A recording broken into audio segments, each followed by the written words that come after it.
लोगों को मेरा नमस्कार है।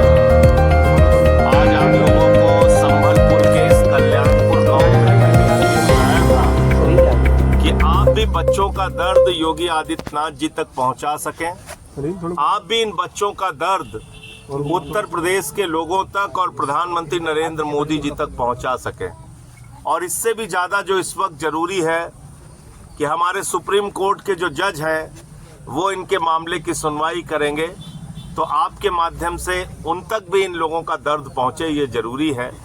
और अभी आपने देखा राहुल जी यहाँ पे बोल रहे थे, जो मजदूरी करते हैं और इनकी दो बच्चियां यहाँ पे पढ़ती हैं, संध्या और एक और बच्ची यहाँ पे पढ़ती है। तो ये अभी एक रजत ये बच्चा है छोटा, ये भी यहाँ पे पढ़ता था। 25-30 बच्चे यहाँ पे थे। चाहते तो संख्या बढ़ा सकते थे, लेकिन आपने नियम तय कर दिया कि 6 साल के बाद हम एडमिशन लेंगे, उससे पहले एडमिशन नहीं लेंगे। तो पांचवी साल में, चौथी साल में लोग प्राइवेट में अपने बच्चों का एडमिशन करा देते हैं, इसलिए भी संख्या कम हो जाती है। दूसरी बात, स्कूलों में जो सुविधाएं देनी चाहिए, बच्चों को अच्छा खाना देना चाहिए, बच्चों को बिजली का इंतजाम हो, पंखे का इंतजाम हो, तब वो स्कूलों में आ पाएंगे। आप जो बेसिक जो मूलभूत जरूरत है वो भी नहीं देते, ना टॉयलेट का इंतजाम, ना पानी का इंतजाम, ना मिड डे मील खाने का इंतजाम, ना बिजली पंखे का इंतजाम, तो बच्चे बढ़ेंगे कैसे? तो आपकी नाकामियों की वजह से, आपके नाकारेपन की वजह से बच्चों की संख्या कम होती है। और आप अपने नाकारेपन को छिपाने के लिए, बजाय इसके कि आप उसको ठीक करें, आप स्कूल बंद कर देते हैं। तो तुम्हारी सरकार भी नाकारा है, वो भी काम नहीं कर रही है, तो बंद कर दो अपनी सरकार अपनी बंद कर दीजिए। फिलहाल बच्चों के माँ बाप और ये बच्चे, ये मासूम बच्चे नहीं चाहते कि कल्याणपुर का इनका स्कूल बंद किया जाए, और इसलिए आम आदमी पार्टी इनके साथ है। हम लोग लगातार पूरे उत्तर प्रदेश में स्कूल बचाओ अभियान चला रहे हैं। मैं स्वयं हर जिले में जा रहा हूँ, गांवों में जा रहा हूं, बच्चों से मिल रहा हूं, उनके परिवार वालों से मिल रहा हूं। सड़क में भी बच्चों की लड़ाई लड़ रहे हैं स्कूल बचाने की। संसद में भी 21 तारीख से चलेगी, वहां भी इनकी आवाज उठाएंगे, और सुप्रीम कोर्ट में भी इनकी लड़ाई लड़ेंगे। तो सड़क से लेकर संसद तक और सुप्रीम कोर्ट तक बच्चों का स्कूल बचाने की लड़ाई लड़ेंगे। उत्तर प्रदेश की सरकार ने, बीजेपी की सरकार ने, मोदी योगी की डबल इंजन की सरकार ने 26,000 स्कूल पहले बंद किया, 5,000 स्कूल अभी बंद करने का आदेश दे दिया, 27,000 स्कूल बंद करने का इनका लक्ष्य है।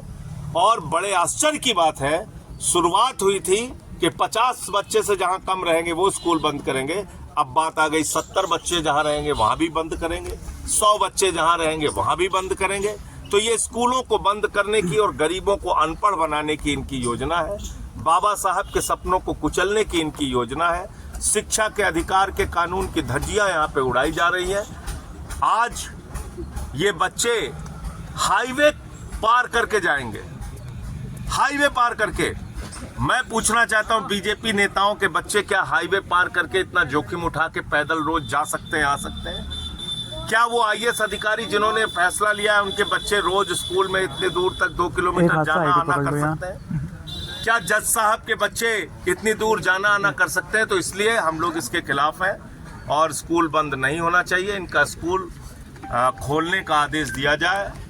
और जो 27,000 ठेके उत्तर प्रदेश में खोले गए हैं, तो हमारा नारा है, मधुशाला नहीं पाठशाला चाहिए, और बच्चों का स्कूल वापस। सांसद जी, जिस तरह से अभी सरकार ने कावड़ वाले मार्गों पर 16 जुलाई से 23 जुलाई तक मेरठ गाजियाबाद के तमाम स्कूलों को बंद करने के निर्देश दिए हैं, उसको लेकर क्या कहेंगे? मैं कह तो रहा हूँ कि इनके लिए स्कूल प्राथमिकता नहीं है, इनके लिए बच्चों की पढ़ाई प्राथमिकता नहीं है।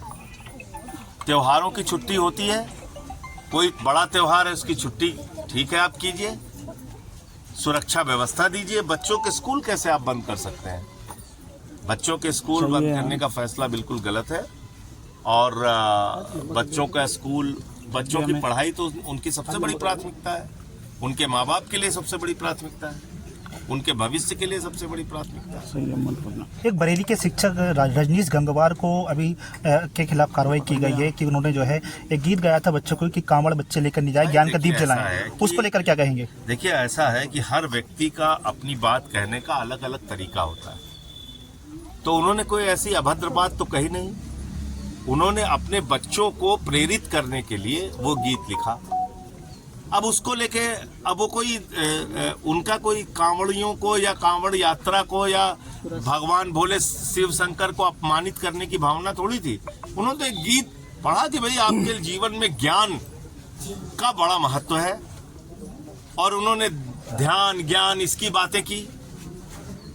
तो उसको लेके इतना हंगामा नहीं मचाना चाहिए। और सरकार की एक आदत हो गई है हर चीज को तूल देने की, तो तूल देने का काम भारतीय जनता पार्टी और योगी सरकार को नहीं करना चाहिए। हम लोग भी बहुत हिंदू धर्म को मानते हैं और हम लोग भी भक्त हैं।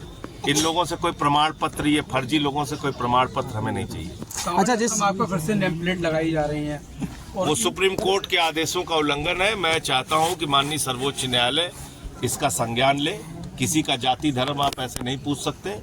और मैं भारतीय जनता पार्टी की मानसिकता जानता हूं। कोई जाटो ढाबा लिख देगा, कोई निषाद ढाबा लिख देगा। जब ये लोग कथावाचक को पीट के उसकी चुटिया नोच ले रहे हैं और पेशाब पिला रहे हैं, तो ऐसे ही तो जाटो ढाबा कोई लिख देगा, वहां जाके हंगामा करने लगेंगे।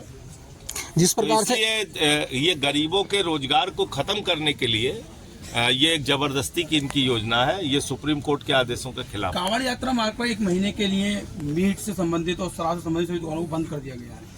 अपनी स्वेच्छा से लोग खुद ही, सरकार का आदेश, मैं कह रहा हूँ अपनी स्वेच्छा से लोग खुद ही ऐसी दुकानों को बंद रखते हैं, मीट की या जो भी व्यापार वो करते हैं, कि जिससे किसी की भावना आहत ना हो। उसमें अपनी तरफ से उछल कूद नहीं मनानी चाहिए, करनी चाहिए। उसमें खुद लोग सहयोग करेंगे। हिंदू मुसलमान सब यहाँ मिलके रहना चाहते हैं। जब से ये भाजपा आई है तब से बवाल है इस देश में। हर त्योहार में बवाल, होली हो तो बवाल, दिवाली हो तो बवाल, ईद हो तो बवाल, बकरीद हो तो बवाल, मुहर्रम हो तो बवाल, कांवड़ हो तो बवाल। हर त्योहार में जब से ये भाजपा आई है तब से बवाल बवाल बवाल। सांसद जी, तो ये शांति चाहते ही नहीं देश में। सांसद जी, आपका स्लोगन है कि मधुशाला नहीं पाठशाला चाहिए, लेकिन आपकी दिल्ली सरकार में शराब के ठेके खोलने का आरोप आपकी सरकार पर लगा था। वही तो बताइए ना, आरोप तो मैं भी आपके ऊपर 50 ठो लगा दूं। उस आरोप में कुछ निकला? फर्जी पकड़ के केजरीवाल को जेल में डाला, मनीष सिसोदिया को डाला, मुझे पकड़ के जेल में डाला। तो ये तो आरोप लगाने के तो मास्टर लोग हैं ये लोग। ये किसी को पकड़ के जेल में डाल देते हैं। सांसद जी, बिहार चुनाव में वोटर लिस्ट हम तो चाहते हैं इस पे खुली डिबेट करें कि दिल्ली में हमने क्या किया था और भाजपा क्या कर रही है। 27,308 नए शराब के ठेके पूरे उत्तर प्रदेश में खोलने का आदेश भारतीय जनता पार्टी की योगी सरकार ने दिया है। कितनी आबादी है उत्तर प्रदेश की? 25 करोड़। दिल्ली की आबादी कितनी है? 3 करोड़। यहाँ 27,308 ठेके 25 करोड़ की आबादी में, और वहाँ कुल 600 ठेके 3 करोड़ की आबादी में। अब आप अंदाजा लगा दीजिए कि कौन शराब को बढ़ावा दे रहा था। मैं तो